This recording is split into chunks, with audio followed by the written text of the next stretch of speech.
programme vous est offert par Illico Cash.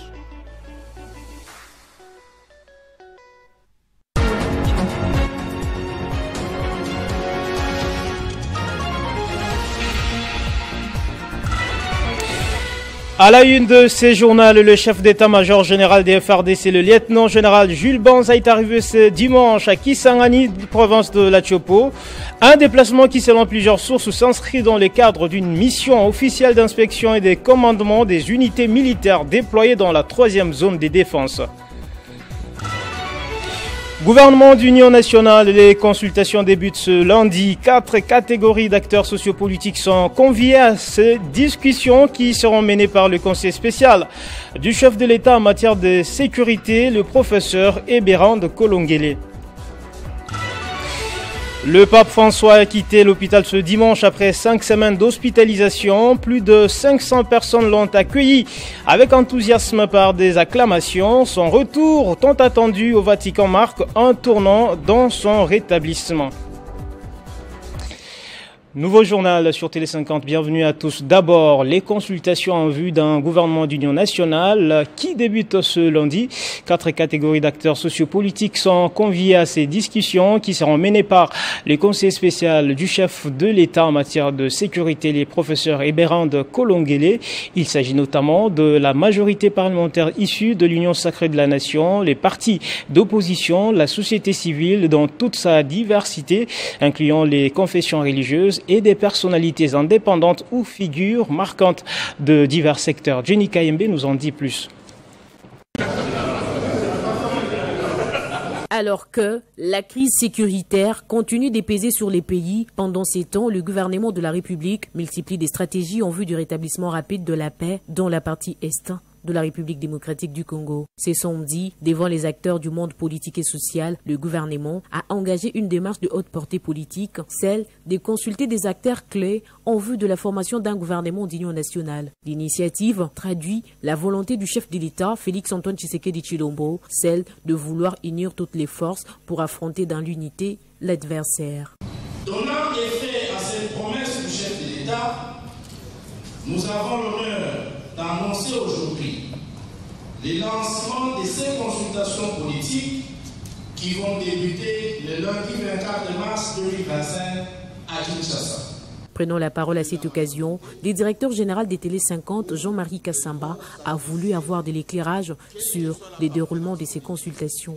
Pourquoi les faire avant dialogue éventuel pour qu'à l'issue de ce dialogue, il y ait une participation des points de vue différents suivant les forces en présence. Pour sa part, Aïe Indambitio, coordonnateur de la dynamique des leaders politiques et communautaires de la Grande Orientale, a salué l'initiative. Il faut que tout le monde puisse se parler autour du chef de l'État pour que nous puissions dégager la dynamique de la cohésion nationale, la dynamique de l'unité nationale face aux défis existentielle de notre État. Et nous, de la Grande Orientale, nous attendons beaucoup, non seulement de ces consultations, mais également de ce gouvernement d'union nationale. Mais nous, au niveau de la dynamique de leaders politiques et communautaires de la Grande Orientale, nous pensons que c'est un gouvernement de salut national. Téné, c'est ce lundi que débutent les consultations et le gouvernement n'exclut pas de consulter le président honoraire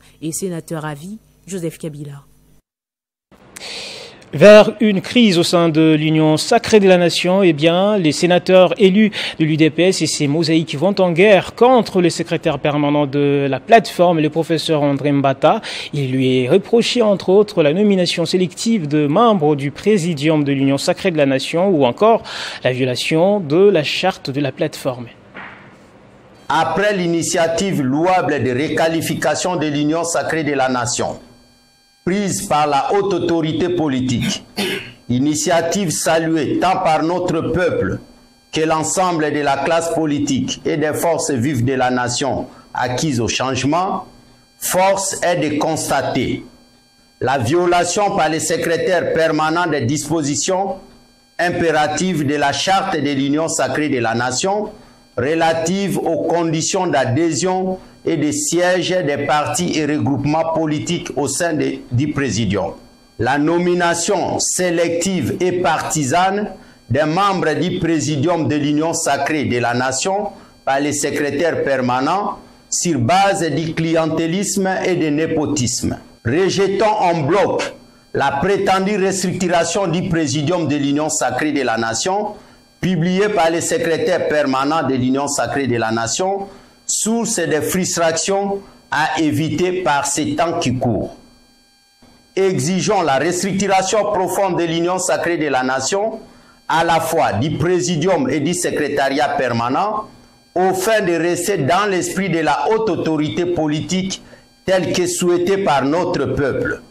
Demandons la prise en compte du critère relatif au poids politique des partis et regroupements politiques membres de l'Union sacrée de la Nation dans le processus de prise de décision pour assurer la cohésion nationale.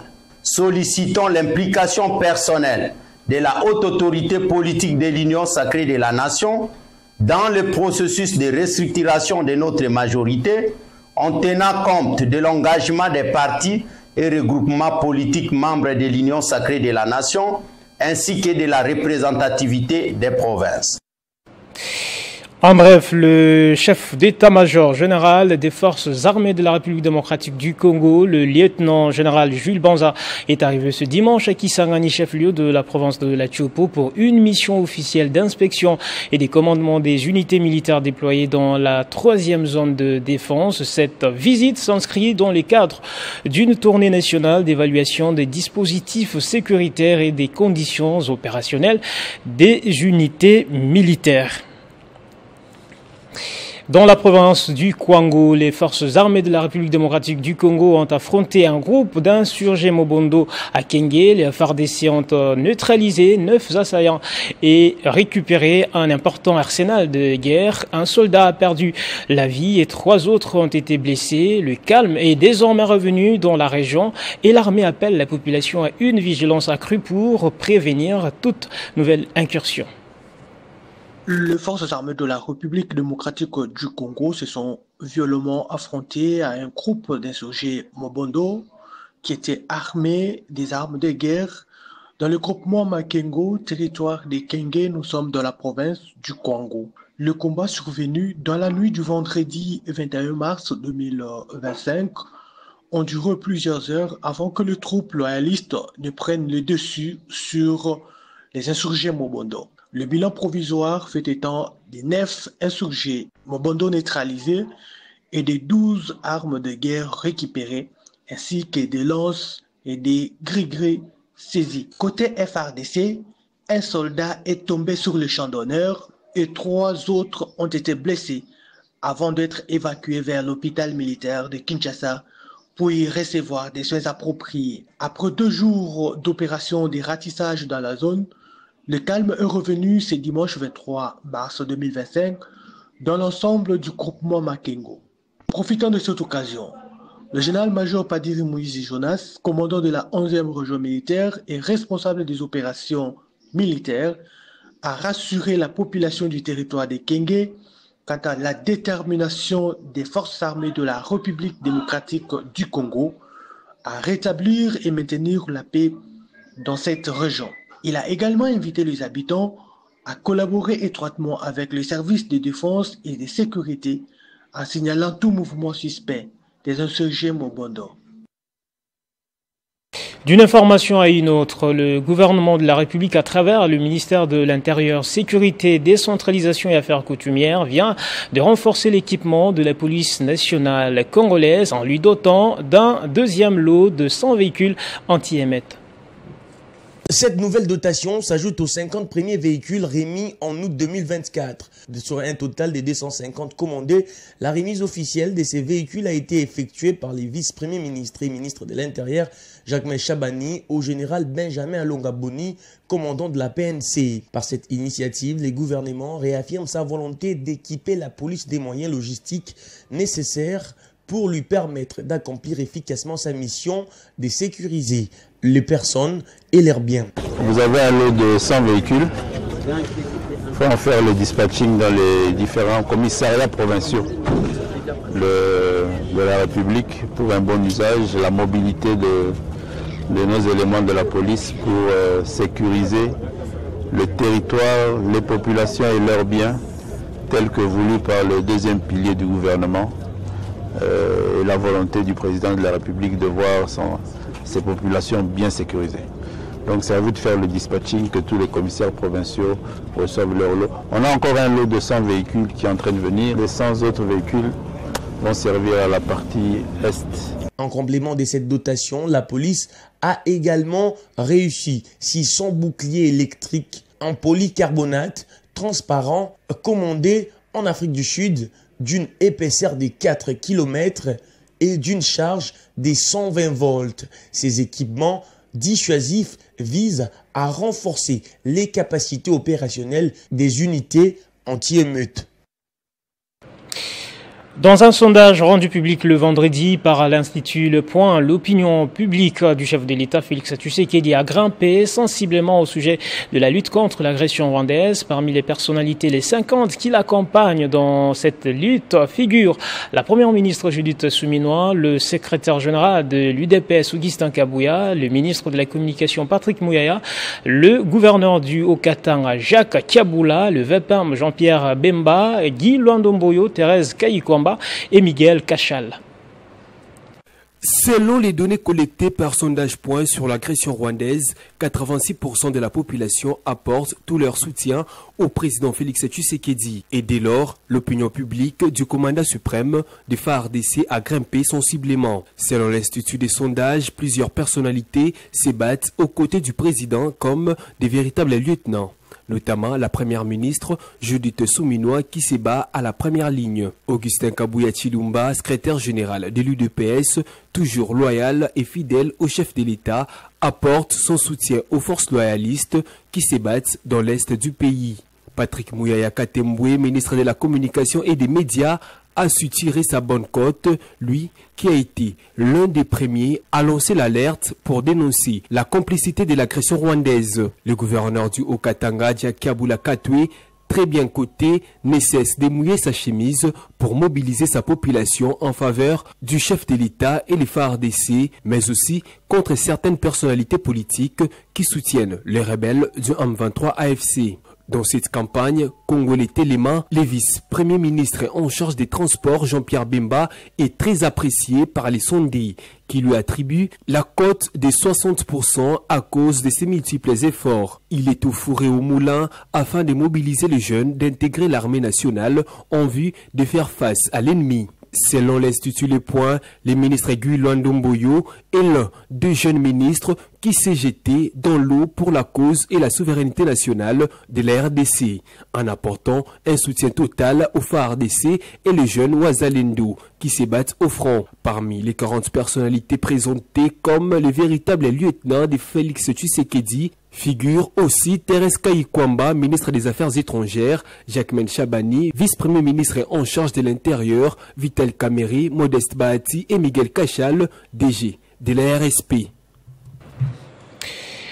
À l'initiative de l'Alliance des démocrates pour le progrès ADP, en abrégé, parti politique cher au sénateur Christophe Lutundula Apala, la population de Katako Centre, chef-lieu du territoire de Katako Kombe, a massivement participé vendredi à une marche populaire pacifique. Cette dernière a été organisée en soutien au FARDC et au commandant suprême des forces armées Félix Tshisekedi pour ses efforts en vue de mettre fin à la guerre d'agression injustement imposée par les Rwandais. La marche a mobilisé toutes les couches sociales du Sankuru. Sur les pancartes brandies par les marcheurs, on pouvait lire des messages de remerciements au président de la République pour avoir désigné l'ancien chef de la diplomatie congolaise, le sénateur Christophe Lutundula Apala, président national de l'ADP, au présidium de l'Union sacrée de la Nation. Il y avait aussi des messages de soutien au FARDC et d'appel aux jeunes à rejoindre les rangs de l'armée pour combattre les agresseurs qui menace l'intégrité et la souveraineté de la RDC.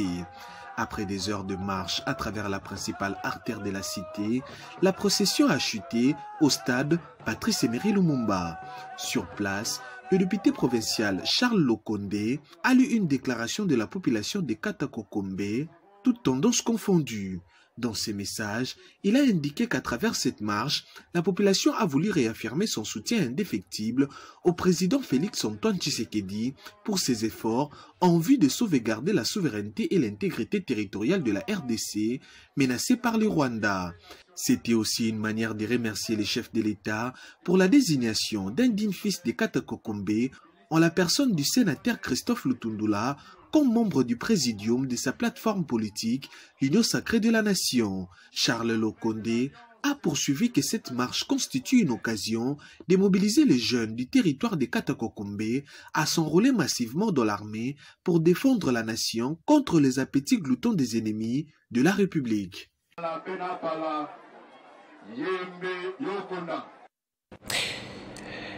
Dans le cadre de ses vacances parlementaires, Chimène Lunda Polipoli, questeur de l'Assemblée nationale, a mobilisé samedi la population de Malemba-Nkulu contre l'agression dont est victime la RDC par l'armée rwandaise et ses supplétifs du M23. C'est au cadre de la FDC a profité de l'occasion pour appeler les jeunes de ces territoires à intégrer massivement l'armée pour contrer l'ennemi de la nation congolaise.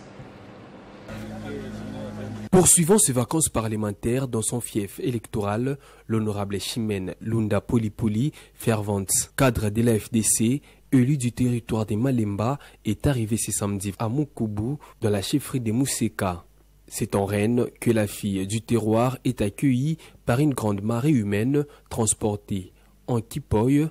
La population de Mukubu a une fois de plus exprimé son amour inconditionnel à sa fille du terroir, l'honorable Chimène Lunda Polipoli. L'escortant jusqu'à la grande place de Mukubu, l'honorable questeur de l'Assemblée nationale a témoigné sa gratitude à ses électeurs naturels pour avoir porté les choix sur sa personne et au chef de l'État Félix Tshisekedi.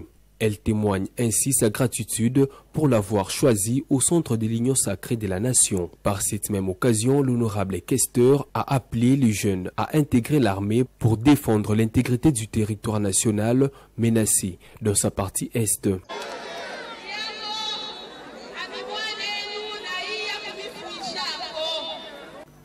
Moi, votre fille, votre sœur, je suis rentrée ici, sous cette terre qui m'a vu naître, pour vous remercier. Vous, les habitants de Bukumbu, je vous remercie parce que vous m'aviez choisi et vous m'aviez accepté. Je vous exhorte d'intégrer l'armée et je veux prendre vos noms, vous qui désirez rejoindre l'armée pour défendre l'intégrité de la RDC et les ramener au président de la République, Félix-Antoine Tshisekedi. Cette itinérance se poursuivra dans d'autres coins du territoire de Malemba-Nkulu en vue de récolter les aspirations profondes des souverains primaires. Encore une autre mise au point à l'ANADEC après la polémique autour de la suspension de son directeur général. La vice-présidente de l'intersyndicale est sortie de son silence et affirme que le ministre de l'Industrie, Louis Ouatoum, est accusé plutôt de népotisme dans cette affaire, a agi en toute légalité. La délégation syndicale est revenue pour démentir les propos de Madame Judith Banawela. Elle souligne par ailleurs que la suspension du directeur général est irrégulière et ne reconnaît pas cette décision. On l'écoute. Le quorum étant atteint, le président de la délégation syndicale, M. Charles Mikadi Bachoutou, a ouvert la séance où chaque délégué a présenté ses observations et à l'unanimité, il a été relevé ce qui suit. La délégation syndicale de l'ANADEC rappelle à l'opinion que, jusqu'à preuve contraire, son porte-parole légal reste le président Charles Mikadi Bachoutou. La délégation syndicale de l'ANADEC ne reconnaît pas avoir donné mandat à Mme Judith Banawela Nkoy pour se prononcer sur la question relative à la suspension du directeur général, M. Godefroy Kizaba, vu la complexité irrélative, étant donné qu'aucun mandataire n'est épargné de la crise qui secoue l'ANADEC. Alors que la délégation syndicale de l'ANADEC attendait avec impatience la mise en œuvre de la feuille de route urgente fixée par Madame la Première ministre, selon laquelle la direction générale, le conseil d'administration et la délégation syndicale devaient se parler autour d'une table afin de favoriser le climat apaisé dans l'administration de l'ANADEC. La délégation syndicale a été surprise par la suspension d'une partie au conflit, en l'occurrence le directeur général Godefroid Kizaba, croyant que la crise serait résolue.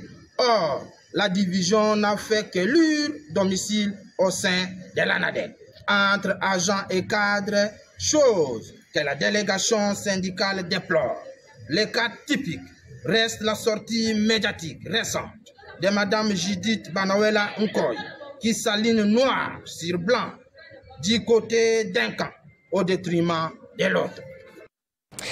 Et pour finir, c'est une bonne nouvelle pour les catholiques. Le pape François, hospitalisé depuis plus d'un mois pour une pneumonie bilatérale, a finalement quitté l'hôpital Gemelli de Rome ce dimanche après-midi. Après 5 semaines de soins intensifs, le pontife de 88 ans a regagné sa résidence au Vatican où il devra observer une convalescence d'au moins 2 mois. Cette annonce, faite par son équipe médicale samedi soir, a été accueillie avec soulagement par les fidèles du monde entier.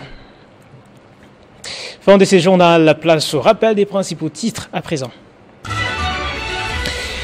Le chef d'état-major général de FARDC, le lieutenant-général Jules Banza, est arrivé ce dimanche à Kisangani, province de la Tchopo. Un déplacement qui, selon plusieurs sources, s'inscrit dans le cadre d'une mission officielle d'inspection et de commandement des unités militaires déployées dans la 3e zone de défense. Gouvernement d'Union nationale, les consultations débutent ce lundi. 4 catégories d'acteurs sociopolitiques sont conviés à ces discussions qui seront menées par le conseiller spécial du chef de l'État en matière de sécurité des professeurs et Bérande Kolongele. Le pape François a quitté l'hôpital ce dimanche après 5 semaines d'hospitalisation. Plus de 500 personnes l'ont accueilli avec enthousiasme par des acclamations. Son retour tant attendu au Vatican marque un tournant dans son rétablissement. Ce journal est complètement terminé. Merci de l'avoir suivi. Ne nous quittez pas, restez avec nous. Messieurs et dames, l'actualité restante continue sur votre télévision.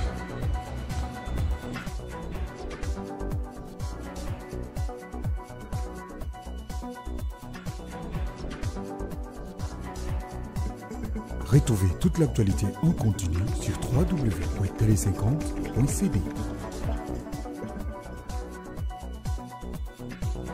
Ce programme vous a été offert par Illico Cash.